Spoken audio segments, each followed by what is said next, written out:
Alors, on va voir un petit peu la programmation fonctionnelle, qui est un paradigme de programmation.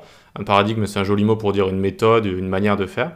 Donc, il y a quelques paradigmes qui existent en JavaScript et dans les autres langages. Le procédural, c'est vraiment la base. En général, c'est quand on débute, on a envie de faire quelque chose, on prend un élément, on lui applique quelque chose, on prend quelque chose, hop, on lui applique une fonction. On ne cherche pas vraiment à avoir de paradigme spécial avec le procédural. Orienté objet, on va tout le temps utiliser des objets, évidemment, comme c'est nommé.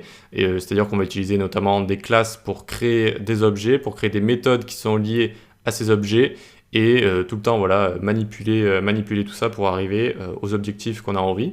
Et on a la programmation fonctionnelle qui gagne en popularité récemment, et donc qui va être évidemment à base de fonctions, mais à base de fonctions pures, c'est-à-dire des fonctions qui vont tout le temps retourner la même chose si on leur passe les mêmes arguments, et des fonctions qui ne vont pas avoir d'effet secondaire, c'est-à-dire qu'elles ne vont pas changer la valeur de variables qui sont en dehors de ces fonctions. Ça ne va pas changer quoi que ce soit en dehors de cette fonction-là.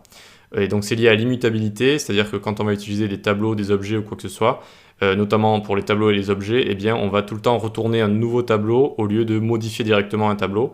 Ça évite d'avoir des problèmes de référence et ça permet de travailler tout le temps avec des données qui sont fraîches. Donc on va réussir à faire ça notamment avec les méthodes callback, hein, avec les méthodes qui utilisent des callbacks, comme map, comme filter, etc.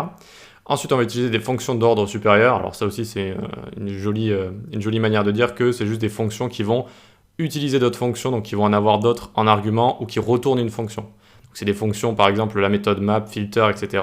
Ce sont des fonctions d'ordre supérieur, sachant qu'elles prennent une fonction, une méthode callback dans leurs arguments, d'accord? Donc c'est une méthode d'ordre supérieur, une fonction d'ordre supérieur, ok? Voilà, et ensuite on va avoir du code déclaratif contre le code impératif. Impératif, c'est un peu de manière procédurale. Quand on va avoir envie de quelque chose, on va déclarer de A à Z ce qu'on fait. Donc là, on crée un tableau, là, on fait une boucle for, là, on fait ceci, là, on fait cela, voilà, de A à Z. Et déclaratif, ça va être plus induit. C'est-à-dire, on va utiliser par exemple la méthode map, par exemple, qui va retourner un nouveau tableau. Et sur chaque élément de ce tableau, elle aura fait des choses en particulier. Et donc ça, c'est la méthode déclarative.